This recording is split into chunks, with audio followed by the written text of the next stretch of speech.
Hello students आज के session में हम लोग कंप्यूटर साइंस के कुछ ऐसे मल्टीपल चॉइस क्वेश्चन डिस्कस करेंगे जो कि एग्जाम के पॉइंट ऑफ व्यू से इंपॉर्टेंट है। और ये सारे क्वेश्चन जो मैं डिस्कस कर रहा हूँ एज अ क्विज होगा, यानी जनरली जो मैं करता था कि आपके साथ हमेशा लाइव सेशन लेता था, तो आज जो है वो लाइव सेशन नहीं, आज क्विज है आपका। जैसा कि मैंने आपको लास्ट लेक्चर में बताया था, तो क्विज को मैंने एज यूजुअल अपने टाइम पीरियड पे इसको रिकॉर्ड करके आपके लिए अपलोड किया है। तो आज आप इनके क्विज के आंसर मुझे देंगे और इसके बाद हम लोग क्या करेंगे, इन क्वेश्चंस के जो आंसर्स हैं मैं आपको नेक्स्ट सेशन में इनको बताऊंगा। देन उसके बाद हम कुछ और क्वेश्चन डिस्कस करेंगे। ओके, तो आज के इस लेसन के अंदर हम लोग जनरली अपने क्विज को डिस्कस करेंगे। ओके, तो चलिए आज का सेशन स्टार्ट करते हैं। और लेसन स्टार्ट करने से पहले I give my brief introduction. मेरा नाम संदीप है, मैंने एमटेक की आईटी से from triple IT CSIR JRF engineering science में मैं JRF क्वालिफाइड हूँ। UGC net computer science and application से मैंने JRF क्वालिफाइड किया है, 5 टाइम्स JRF क्वालिफाई किया है, 8 टाइम्स एज लेक्चरशिप क्वालिफाई किया मैंने, 2 years as a JRF work किया, 3 इयर्स मैंने एज अ SRF वर्क किया है। और स्टूडेंट्स इसके हमारी वेबसाइट है www.bsiacademy.in, जिसपे हम लोगों ने ऑनलाइन कोर्सेज प्रोवाइड किए हुए हैं एनटी यूजीसी नेट JRF के, सेट के, KVS के, DSSB के और नेलेट्स के।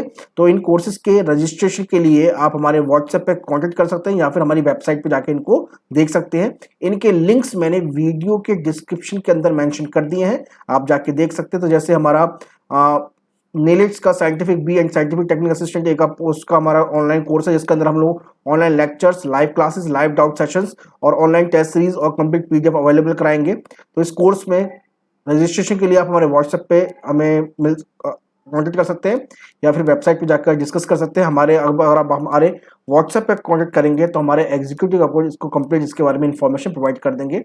इसी तरह से कंप्यूटर साइंस का हमारा ऑनलाइन कोर्स है, जिसके अंदर हम लोगों ने एनटी यूजीसी नेट का, जिसमें कंप्लीट कोर्स मॉड्यूल अवेलेबल है।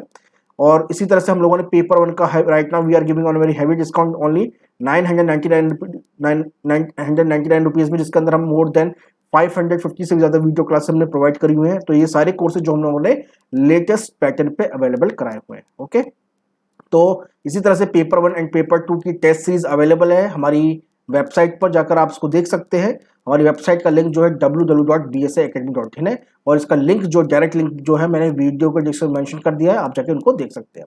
तो चलिए कुछ आज का जो मैंने बताया था, आज हम कुछ ऐसा आपके क्विज लूंगा। तो जो अभी देखिए वीडियो को पॉज करके आप इन क्विज के आंसर को देख सकते हैं और यूट्यूब पे कमेंट करके इनके आंसर को आप लिख सकते हैं।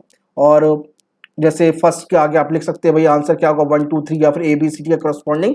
ओके, और इनके आंसर में नेक्स्ट लेक्चर में अपलोड करूंगा आपके साथ, और साथ में कुछ और जो क्वेश्चन है उनको हम डिस्कस करेंगे। तो पहला क्वेश्चन हमारे सामने है, अ main memory consisting of 4K blocks, a cache memory consisting of 128 blocks and a block size of 16 word. The division of the main memory and the cache are according to the direct map cache technique. तो याद रखिएगा direct mapping से इन्होंने cash technique, direct mapping से इन्होंने cash को और main और जो हमारी मेन मेमोरी है उसमें मैचिंग कराया है।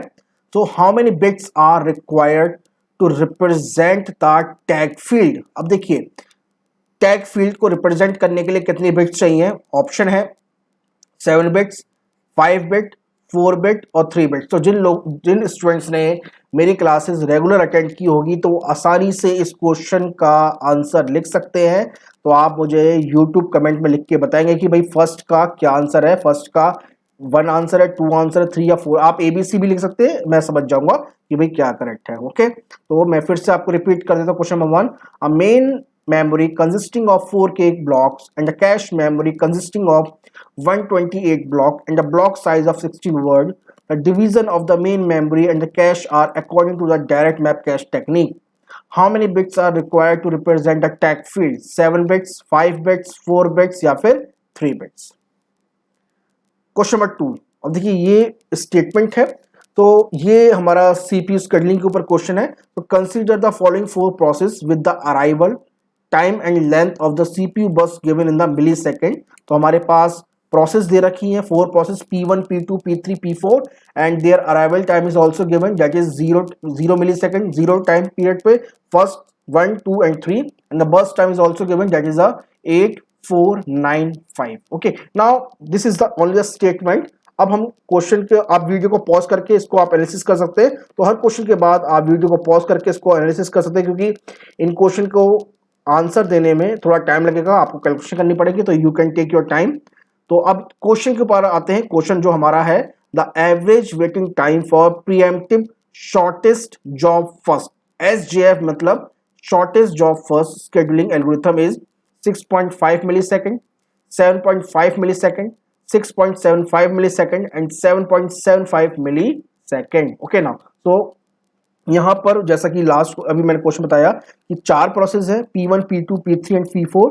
their arrival time is also given 0, 1, 2, 3 and their burst time is also given, then 8, 4, 9, 5. Okay, so you have to find out, give me the what is the average waiting time if we are solving in this question by using the preemptive shortest job first scheduling algorithm. Okay, so you have to give me the answer. Just pause the video and give me the answer.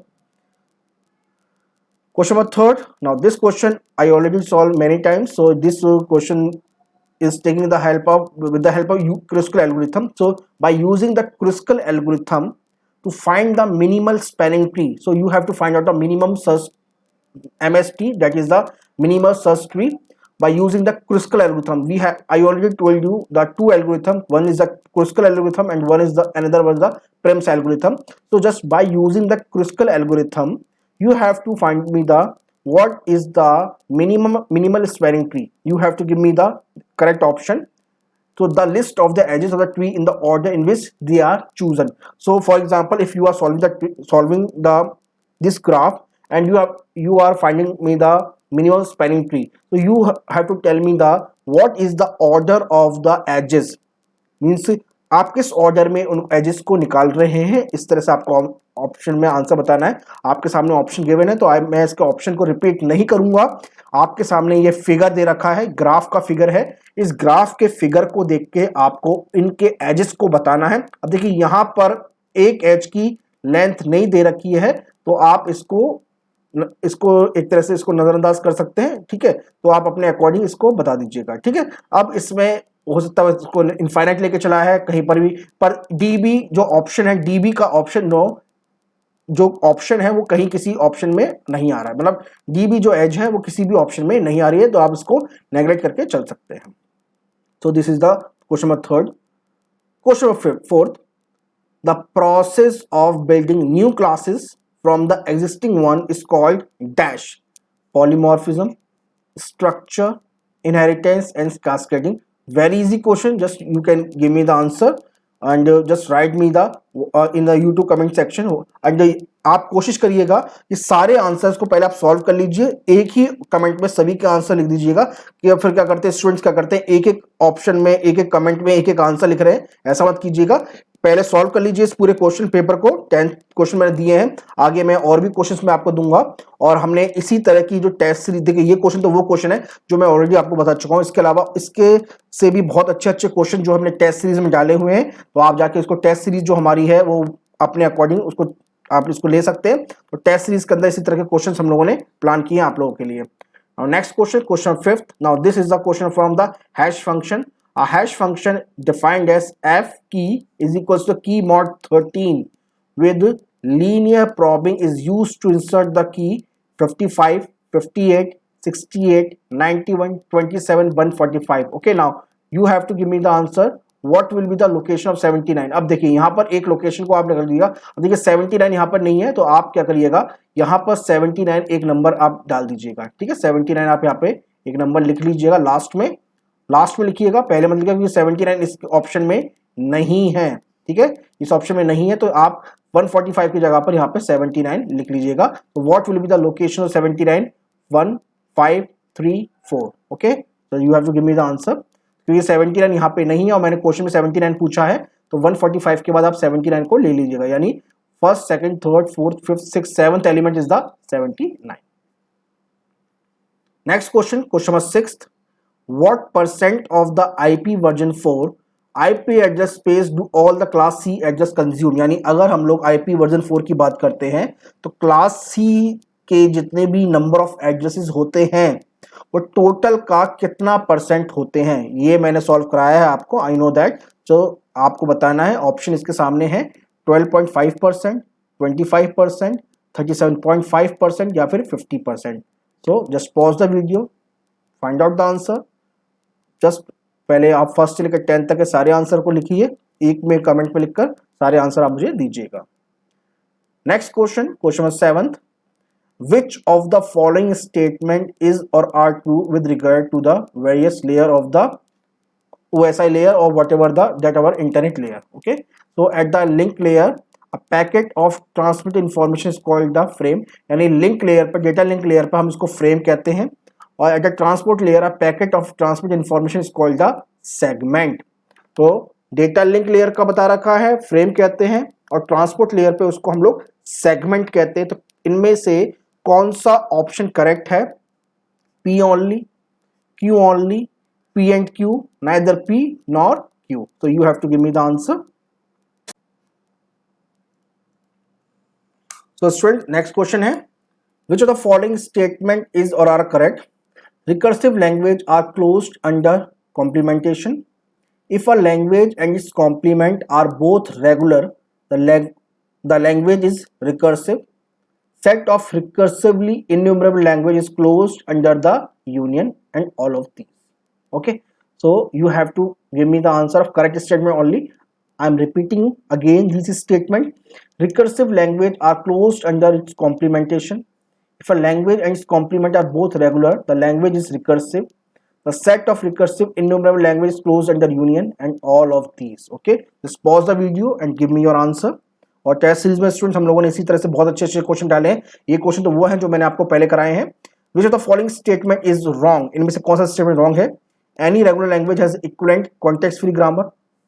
Some non regular language can't be generated by any context free grammar. Intersection of context free language and the regular language is always be context free, and all language can be generated by the context free grammar. Okay, I am repeating these statement. Any regular language has an equivalent context free grammar. Some non regular language can't be generated by any context free grammar. Intersection of context free language and the regular language is always be context free. All language can be generated by the context free grammar. Okay, just pause the video, give me your answer. Last question, context free grammar is not closed under product, union, complementation, clean star. Okay, so this is our 10 question. Just I'm repeating again, context free grammar is not closed under product, union, complementation या फिर clean star. Okay, so student, ये 10 questions को आप solve करिएगा, उन 10 question के सारे response को आप मुझे भेजिएगा, मैं आपको बताऊंगा। और इसके अलावा स्टूडेंट्स, इसके अलावा आपका कोई भी डाउट है आप मुझे पूछ सकते हैं। और हम लोगों ने अपनी टेस्ट सीरीज में इसी तरह से बहुत और भी अच्छे अच्छे क्वेश्चंस अपलोड किए हुए हैं, तो आप हमारी जाके टेस्ट सीरीज ले सकते हैं। यूजीसी नेट की पेपर 1 पेपर 2 की, और नाइलेक्स की भी टेस्ट सीरीज जो है बहुत जल्दी लॉन्च करने जा रहे हैं। इसके अलावा आपका कोई भी डाउट है तो आप हमारे व्हाट्सएप पर कॉन्टैक्ट कर सकते हैं, या फिर हमें डायरेक्ट यूट्यूब पे कमेंट करके लिख सकते हैं। Okay, so I will meet you again in the next lecture. Thank you.